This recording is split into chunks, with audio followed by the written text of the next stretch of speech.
This is Delaney TV, ladies and gentlemen. Good afternoon and welcome back to the channel because, oh my goodness, I'm home at long last. The best vacation I've ever taken in my life is over with, and I am back home in the basement in the Delaney TV studios. Lighting's all kinds of screwed up because, well, missing some jerseys there, maybe? Yeah, well, as many of you would know if you followed me enough on social media this past week, I made the trip up to Edmonton for the first time since mid-February 2020, and my goodness, it was everything a guy could possibly dream of. Now, the point of this video is literally to just recap my weekend for you, in case you missed things on Twitter, in case you missed things on the community tab, in case you missed things on Instagram. I want to go through and get you all the information you need to know about what was perhaps the most perfect end to an NHL regular season I could have ever scripted for myself personally. This was, like I said, the best vacation I have ever taken in my life. This was blow me away kind of stuff that happened this entire way. So, obviously, number one, what I want to start with is just I went there with a purpose. I went there with a lot of purposes. And Wednesday night, I ended up driving up after work. So, you're leaving Airdrie at 4:30, right? That's pretty late to be leaving to go up to Edmonton for a guy like me. I know that's nothing for a lot of folks that go up to Oilers games on a Saturday 8 o'clock game. I know. I'm barking up the wrong tree to a lot of you down here in southern Alberta that go to watch the Oilers. I get it. However, right, work a full day, go up north, and then what am I doing? Well, I got to Leduc and I needed supper, so I got to stay in Leduc, go to the BP's there, and enjoy supper with one of my good buddies that I have now seen twice in a month after not seeing in several years. So it's fantastic to have seen him for the first time in 4 years and then do it twice in a month. That's been great. And then carried on up to St. Albert, where I stayed with one of my mom's good friends who takes care of me when I stay there like no one else takes care of me when I stay anywhere at somebody's house. So it was fantastic to get a bed, get a shower in the morning, get a great visit in, be able to just talk up all the great things happening in my life, my family's life, all that stuff, and just go out there and just start it on the right note, right? Just positive, great vibes, and just awesome feelings all throughout that night and then into the morning as well. And then, well, you know what? Just like everybody else, I make no bones about it, so I don't even have to be ashamed of this, is I had to go to registries on Thursday and get registration for my vehicle. So, hey, you know what? See, supporting local businesses in Edmonton. That's what Tyson's all about. So we did that, and that meant I had to start my day early because I have never gotten registration for a vehicle in the city. And let me tell you, that was pretty good timing on my part to get there as early as I did. Second one in the door, first one out the door, good go, and didn't have to wait in any lineups. Then what ended up happening is I was going to meet Buddy there, X-Snipes, down at the train station at Clairview for 10 o'clock. I might have told him 12 a few days prior, and he took that 12 pretty seriously to heart. I don't blame him, right? You know what? Days off from the work he's doing. You know what? Yeah, sure. You know what? Come at 12. So I end up going down to Handy Bakery on 118 there, just west of the Coliseum. And of course, right, for me, I lived in that area. That was my bus stop for the longest time in college. So I ended up getting to know the staff there pretty well. And one of my favorite workers at the bakery, she was there. I lit up. It was the best moment of Thursday, I must say. Just made me feel so good inside to see someone that I used to see daily pretty much in my life. I used to stop there for a vanilla latte and whatever the heck I was feeling for baked goods. You know, I didn't get a splurge as much as the guy could have wished like I do now because I was on the old student budget. But right, I went in there, got the vanilla latte with the whipped cream and the chocolate syrup, and it was just heaven in a cup tasting that again. Let me tell you, that made my entire life. And if you haven't gone to Handy Bakery on 87th Street and 118th Ave before, you gotta go, my friends. 100%. If I'm going to recommend anywhere in Edmonton to go visit, that is the place. So that's Thursday morning, right? So then I meet Buddy up at the train station at Clairview and we head on down. It's like, well, we need to make some stops, right? We have some places to go first.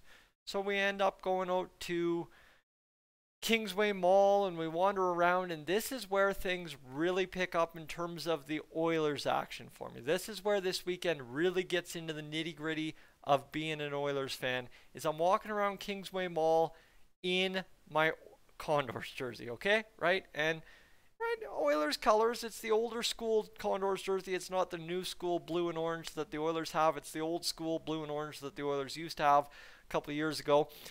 And I'm walking around and there's people looking at me. There's people sitting there like, oh, that doesn't look right. That's not an Oilers jersey. Why is it Oilers colors? And I walk into Jersey City where X-Snipes ended up buying himself the sickest Nuge custom hoodie I've ever seen. Great call on his part. Rather than buy a jersey for 190, buy a Nuge hoodie for, I think it was like 165 at Jersey City or something all in with customization. And dang, does that thing look sharp. But that's another tale for another day, because that was fantastic by the Jersey City staff to get us in and out as quick as they did at Kingsway Mall. But right there, just both guys working are like, wow, Condors, that's sick, man. How'd you get that? So then, of course, I got to tell them about our great friends down there in Baco that have taken such good care of me throughout the years here on Dolany TV. So that story wraps itself up. We go down to Shumka for lunch because, right? I'm not breaking news here, and I don't think I have to. So get myself some pierogies and kubasol for lunch with X-Snipes there. Of course, he's leading the way because I'm like, I'm not sure. And I'm like, no. There ain't no other choice here today, is there? So we get there, and one of the ladies actually had to come out of the back and ask me about my jersey because she, like I said, saw that it was Oilers colors, but that ain't an Oilers jersey. What's going on there? I explained the story again, and I mean, it was just so cool to wander around Kingsway. A couple of people were like, oh, I actually have a blue jersey from the Condors, or oh, sweet jersey. And I'm like, right, blown away, because this is a good pick. I obviously knew that, yes, we had to wear the Condors jersey on Thursday. That's what the poll said, so away we went. And so that was Kingsway, just uplifting, more and more positive, great vibes throughout the day building, and of course from the night before.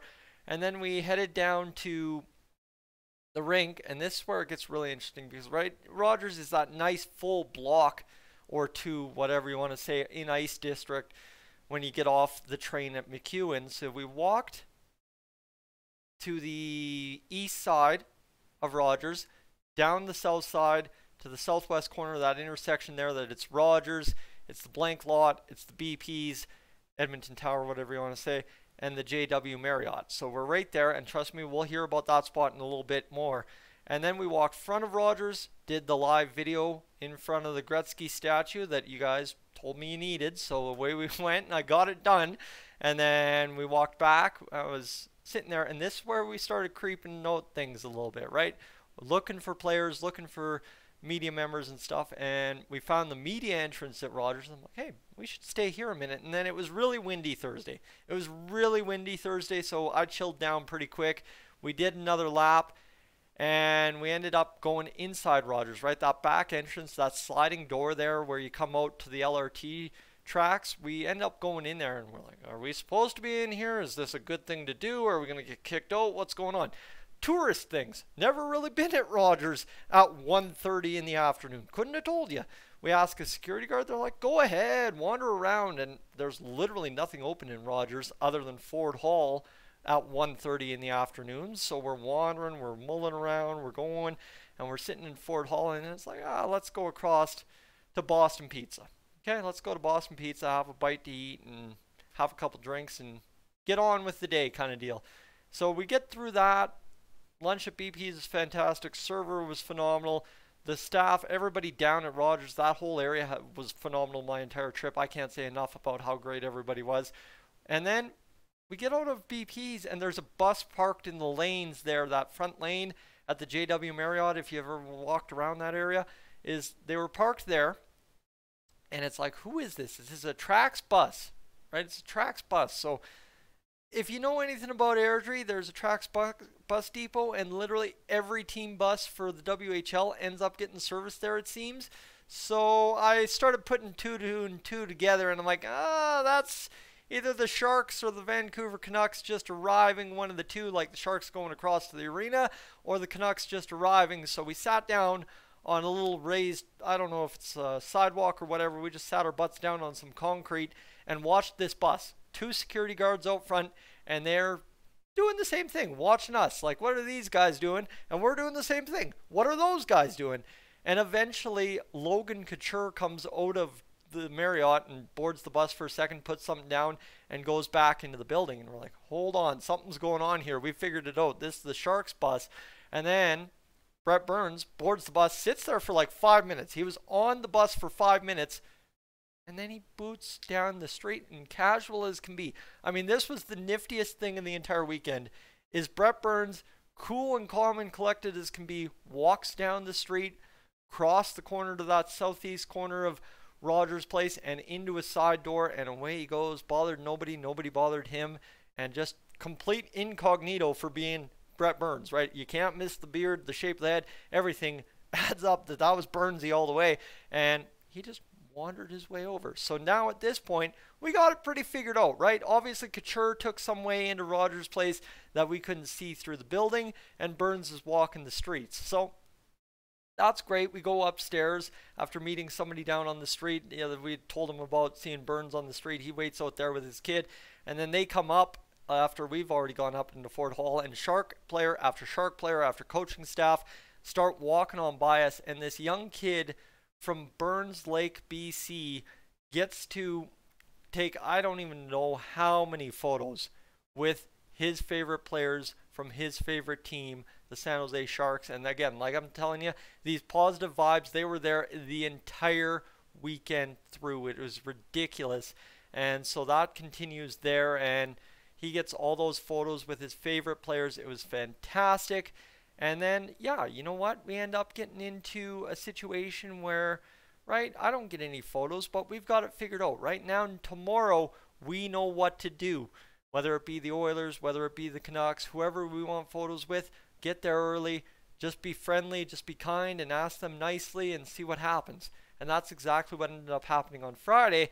But before we get to Friday, we've still got to finish off Thursday, and so we're standing in Fort Hall, right? The kids have gotten enough photos. Sharks are done walking through. Craig McTavish is standing 25 feet to my left. I'm too scared, petrified to go get a photo because he seems busy and I don't want to bother him, which I think, you know what, right? That's kind of what I was going. I don't want to bother anyone.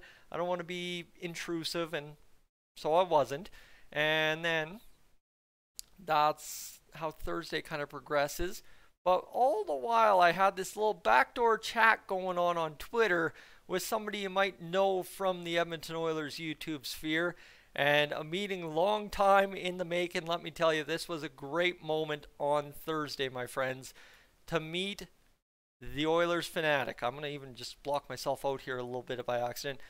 But there you go. I'm sure you saw it on Twitter in between one of the two of us tweeting this out. But this was fantastic to just kind of have a chill chat with a guy that knows exactly what I went through all these years on YouTube, but also a guy that's still doing it, and a guy that's still excited, very excited about doing what he does here on YouTube for everybody, including myself now, listening to the Oilers Sphere of Talk on YouTube. So it was fantastic to meet him, sit there, shake his hand, and actually put faces and physical faces to the names and people that you see on the internet every day. So this was one of the coolest, if not absolute coolest moments I've ever had in my time on YouTube. So this was fantastic.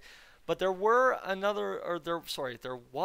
another moment where I ended up meeting a Dolany TV viewer. He approached me from the side. I don't want to name names because I don't know, I didn't talk about that with anyone, so I'm not going to name names, but comes up, shakes my hand. We sit there and we chat for 25 minutes, and I'm like, dude, this is the coolest thing in the world to me, right? It's not even like that I'm feeling like a celebrity. It's just I'm sitting there all nervous about approaching guys that I've seen on TV all my life, and people are coming up to me and just wanting to chat and talk to me because I'm me. And that's very, very cool because obviously that was always part of my plan going to school was to be that somebody out there that kind of people want to talk to. That was kind of the celebrity aspect of wanting to go into broadcasting. But just to put faces to the people like you who have watched me all these years on YouTube and just sit back and thank somebody for spending time with me when they could be doing a million other things. It was I still am not 100% sure how to word that, and I don't think I worded it the way I want to, but it was just so cool to, like I said, put a face to a viewer, right? And just humanize that, man, all kinds of people from all kinds of places watch this channel here, and I was lucky enough to meet someone, shake their hand, and thank them for doing so. And that was not a Thursday exclusive. We'll get to Friday. But there is one last thing that or two last things that we have to get to on Thursday besides winning an OT against the Sharks. That was pretty good. But this is me, of course, down on ice level. Well, glass ice level, whatever you want to say. On Thursday, taking picture, just enjoying myself, right? Getting a picture for a keepsake. And then this was the big draw, ladies and gentlemen. If you checked things out on Thursday and you know the story of Thursday, I did indeed score myself a Ben Stelter card. Now that card is not mine to keep. This was by request, part and parcel for having the Condors jersey on Thursday. I had to get this card, and I will be sending it down to Baco because you know what? When you get a request from somebody that's treated you so well throughout all the years, you make sure to come through. And I'm glad that I was able to do that because it took me some hunting on the concourse. I thought I had to hunt down a 50-50 seller. I had to hunt down this card, and to get it in my hands meant the world. It sat in my hoodie pouch all night, and I'm like, oh, just please don't get dented corners and get wrecked beyond repair. And thankfully, I'd say it's still graded an 8.2 out of 10. And I mean, sitting in a hoodie pocket all night, not the worst case scenario. So I know who is listening for this. I hope that's good enough. And of course, we'll get the mail sent out hopefully on Monday. So that was a pretty big score as well. And of course, hey, what'd we do? What'd we do, baby? We won with Ben in the building again. And I hear Ben is on his way down to LA to take in an Oilers game and maybe some other LA attractions, Anaheim attractions, which we're hoping he has a great time down there as well. And Thursday had one last great treat, which was this man smiling on the Jumbotron. Can I get a bigger picture of that? Can I blow that up a little bit? Because I'd like to blow that up a little bit if I could. Because, my goodness, look at the smile on that number 86 for the Edmonton Oilers. Just take a look. I know it's not the greatest quality photo because it's through the netting, but look at the smile after scoring his first NHL goal of Philip Broberg. A critical goal, and the best part of it, right? Who texted him during his interview when he was just drafted by the Oilers? Connor McDavid. Who gets the primary assist on his first career NHL goal? Storybooks, they get written in hockey quite often, and that's one of them. Connor McDavid gets the primary assist, so pretty cool there. So then we move ahead to Friday. And Friday morning, I get to take X-Snipes and his family out for brunch, and we get to sit there and enjoy just, right, a small town local diner. Excellent Pete's is the name of the place in Fort Sask. Fantastic little breakfast joint, lunch menu as well. Sat there, tone down, right? The week had been so go at that point, and we got to tone down and enjoy a little bit of relax time, and it was pretty cool. And obviously the day ran a little bit later, but not too late, so that was good. We got on the road, we went down to Rogers Place right away, and that's where this sequence of insanity starts, my friends. We go across to Boston Pizza pretty early in the day. I wanted to go grab some lasagna and get going. So then we go up to Ford Hall because we were chasing one man. And I just said the key word there, chasing one man on the Vancouver Canucks. But first, who walks across? But this guy right here, head coach of your Edmonton Oilers, Jay Woodcroft. And the photo doesn't show it, but he's got the pinky out on the Tims and everything. I quite enjoyed somebody making a comment on that on Twitter. But get my photo with Jay Woodcroft. Of course, you guys know how outspoken I was when things weren't going right here in oil country about Jay Woodcroft, and I believed him to be the man, and to get the photo with him before the season closed out, that was pretty special. And he told me straight up, you got to make sure you tag the Bakersfield Condors in this photo. I'm not taking the photo if you don't, because he was pretty impressed that I rolled up and I was wearing a Condors jersey. I was originally just going to be fine with saying, hey, have a great game tonight, coach. And then he noticed the Condors jersey, and X-Knife's like, hey, can we get a photo? And it was a pretty fantastic photo to get. We'll have more on that in a moment. But then, you know what? I'm texting my friend down in Baco there that I'm saying, hey, look at what I got. I got a photo with Jay. And then, oh, hold on. In walks Mr. Alex Chiasson, right? Love him or hate him in his time in Edmonton. You can go either way, because there were great moments. There were moments you wish he could have done more, sure. But you know what? Nice enough guy to stand there and ask him for a photo, and he's right there smiling, looking great, and looking ready to play a great hockey game as well. So it was fantastic to be able to sit there and get a photo with a former Oiler as well this week. And then, oh, hey, you know what? We're going to go down to BP's, and Buddy's going to go grab another drink, because we're having a little bit of fun today, and we're going to cut loose. Well, Evan Bouchard starts walking across the road. But then the cops pull somebody over in pretty much the middle of the intersection, and Bouchard's like, whoa, big things happening in Edmonton right in front of me. Like, literally, it was fantastic seeing Evan Bouchard's reaction to the cop just rolling up down the street to this guy in his car and just giving him crap. And Evan just walking, he's like, okay, I should get off the street and get out of here. And it was pretty funny, like I said, the reaction. But I also noticed he had earbuds in, and it's like, okay, you know what? Let's not bug him. He's probably going through his pregame routine. That's fine. We're good. So Evan Bouchard walks on by. Could have had a photo with Evan Bouchard, but just moments later, I noticed this guy with some flowing hair, great style, and look at who it was. Mr. Kyler Yamamoto in that stellar suit. And yeah, that was probably the coolest photo I got that on Friday, simply because out of anyone, it seemed like Yamamoto was the most excited to take the photo. Like, Woodcroft was obviously very excited to see me in my jersey and stuff, but Yamo was like, yeah, I'm doing this for the photo op, man. I am here for this. And really cool to also be able to get a guy that I've cheered on since long before he was an Oiler. There was a time I was asking every hockey guy I knew that had any connection to NHL scouting, asking him, is there any chance the Oilers will draft Yamamoto? Is there any chance the Oilers can get this done? And at number 22 in 2017, we got it done. I think I might be wrong on that, but hey, 2017's 5 years ago, and my early 20s were a whole nother trip. Anyway, that's a whole thing. And then, well, there's this guy. He looks kind of familiar. From a distance, right? Hard to tell people from down the street at the Marriott when they're walking towards you and you got people going on by and cars driving by. But I scored Jay Woodcroft, and I scored general manager of the Edmonton Oilers, Ken Holland. Wow, what a weekend it was. That was fantastic to be able to get him as well. So top to bottom of the organization, player, coach, GM, pretty fantastic to be able to get a photo with Ken Holland. And what blew me away is, you see it right here in the photo.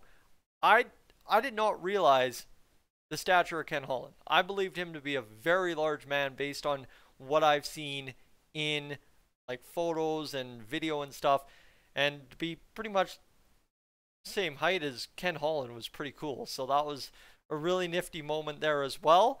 And then, well, ladies and gentlemen, we get into, I got to queue up how these photos sequence from here because I don't have it. Queue up there, and of course it didn't download properly, so give me a second to see how these work out. But there's Friday, or there's the rest of Friday, and then pretty much that is it for the trip until the one last thing today. So after that, we should go into my seats on seats on Saturday or Friday night. Sorry, I forget today's Saturday. I'm also 24 minutes into a video. So seats on Saturday, not too bad. We were in the corner row 109 section 109 row 5 on Thursday night. This was row 11, dead center of row or section 112. Still a dang great view. In fact, maybe even a better view than the day before. So that was fantastic. And then post game, I'm sorry, put your hand up post game if you walked out to the McEwen LRT station and saw some goof in a Dolany TV hat and Bakersfield Condors jersey just jamming out and dancing to the music that the two players, music players next to me were doing. One guy got a $20 tip because I didn't have any fives for the other guy, and I didn't tip the other guy the night before, so what do you do? But yeah, got this photo. I was pretty jacked after watching the Oilers win 2 straight at home in front of me. That was a pretty special moment to send off to the playoffs, and I've had people call this my war face. I'm going to call this my playoff face. I am ready to go, baby. This is going to be a dang good time. And then there's just some more personal stuff to really take care of here down the stretch in the later half of this video, and that being the Chateau Nova, which I don't know how well a lot of the viewers at Dolany TV know their North Edmonton history, but at one point there was a building there called the Bonaventure Motor Inn. The Bonaventure Motor Inn, for a time in its history, was owned by my grandfather. So for me, the Chateau Nova, why that's special is because it's got the Bonaventure Cafe, which is dedicated to the former Bonaventure Motor Inn, which sat on the intersection of St. Albert Trail and Yellowhead Trail. So I ended up on Thursday inviting my cousin that lives in the city. Hey, come on out, let's go for brunch on Saturday morning and go to the Chateau Nova, go to Bonaventure Cafe, and just catch up, right? I haven't seen my cousin probably in 7 years, I'm going to be honest with you. And that's part of a big reason I went to Edmonton, right? Yes, okay, you can say I was there for the hockey games, but seeing my cousin, because I had promised to go up and see her in December, which I never made happen because of the roads. I had promised to go to Handy Bakery the next time I was in Edmonton, right? And going and seeing my mom's friend. There was a lot more, and obviously seeing X-Nights and having a couple of boys' nights out that we've always talked about for the past couple of years, but haven't been able to make happen. That's what was really so special about it. The positive vibes, the great moments, and honestly being able to cap it off right until I left and got gas and hit the highway with my cousin there at the Bonaventure Cafe in the Chateau Nova was I got to do all the things that make Edmonton home to me in a sense, right? I lived 2 years there. That was a big part of my adult life. The first 2 years of my adult life were spent living in Edmonton, going to school at NAIT and training to be a broadcaster, now doing YouTube videos and the whole story later. But right, there is a large part of my life that was lived in Edmonton. A large amount of my growing up that happened in Edmonton. I gotta just kind of double back and touch base with a lot of it. There were a couple of people that were on my list that I did indeed miss, and hopefully next trip up, maybe a guy lucks into some playoff tickets, I can make it happen next time up, right? And then this is a photo there that you're going to see the text, but that's not why the text is there, ladies and gentlemen. Maybe a guy's shooting his shot out there and looking for something positive to happen out of this Edmonton trip. But what you should be looking at is the little text bubble, the little retweet button, and the like button on that. Obviously, like I said, Jay Woodcroft did ask me to tweet at the Condors. So yes, I said I had to take the Condors. So Baco High, I did tag the Condors. And let's go Oilers, of course. And this thing blew up. This tweet was incredible. This tweet ended up with, I think today it's sitting at 550 likes on Twitter, about 17 retweets, about 18 replies, over 50,000 impressions on Twitter. The best bar none tweet I have ever had on the Dolany TV Twitter account. And you know what? Everyone from Gene Principe, Harner Ryan Singh, who else was in there? There's a ton of people in there. Oilers Nation retweeting it.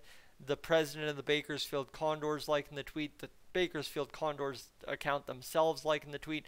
It was fantastic. All the regular crew of Oilers Twitter liking the tweet. It was fantastic to get that out there and just write those positive vibes. They extended online, and that was very, very cool to see that transpire all through.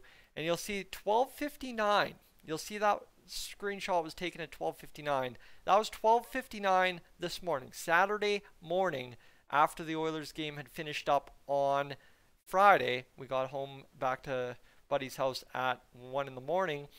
And a moment after this, I was scrolling Twitter and I saw Jack Michael's "Hey, thanks for everything this year" tweet. And I, in 2020, sent him a well wishes, kind of like, "Hey, you're going to kick butt in the playoffs. Let's go Oilers" tweet. And I sent him a tweet that said, "Hey, I don't want to curse it. And so I'm not going to say, like, let's go crush playoffs. I just want to say thank you." And the way Jack responded back to me is just a big, big credit to who he is and who he really seems to be as a genuine person out there in the Oilers sphere of media. Is every interaction I have had with Jack Michaels on Twitter has been fantastic, has really, I don't know what the term is, made me feel seen maybe as just a random nobody, more or less, right? Going and saying these kind things to him, and to get it returned back is really cool. Really cool. So it's really been an absolutely incredible weekend. And I've kept you for 31 minutes talking about my vacation. Who wants to hear about Dolany TV's vacation to Edmonton? Hopefully you did. But guys, it was bar none the best vacation I've ever had. And I've been to Costa Rica twice. I've been to Disneyland. I've been to Disney World. I've been to Niagara Falls. I've done playoff hockey in Junior B. I've done provincials weekends. I've done BVJ. I've done rodeos. This was absolutely the best vacation I've ever had. And I honestly have not a clue in the world how I'm going to be able to top it. But you know what? I think what's going to top it is watching the Oilers go out there and hopefully kick some butt in the playoffs. Ladies and gentlemen, I'm Tyson. This has been Dolany TV. Thanks so much. And thank you, everyone, for a great weekend. And actually, I forgot one last thing. I can't get out of here without forgetting, because I ended up sitting those seats that I showed you on Friday. Me and Buddy switched seats in the third period, and I got to sit next to this guy that, you know what, him and I were bouncing off each other great. He was there having a great time. I was there having a great time. We were joking back and forth, and just two random guys talking Oilers while watching the Oilers at Rogers Place. And then I go over to show him that that tweet that I showed you there with Jay Woodcroft, and I'm like, "Hey, look, I got a photo with Jay Woodcroft today, and it's blowing up on Twitter, man. Wow, what is going on?" And he's like, "Wait, you're Dolany TV?" And so I got to meet, another viewer from the Dolany TV sphere, and it was really cool, again, like I said, to shake someone's hand, thank them for watching, and just thank them for hanging out. That's the coolest part, right? Is it was just neat to hang out with the people that have gotten me where I was when I decided to hang it up, more or less, here on Dolany TV on the Oilers stuff. So, my friends, it looks like until next year we won't get to do this video again, but I look forward to hopefully seeing even more of you and getting to share even more memories that I get to make up in Edmonton sometime soon. And that's really all I've got. Have a great night, guys, and hey, probably talk Monday.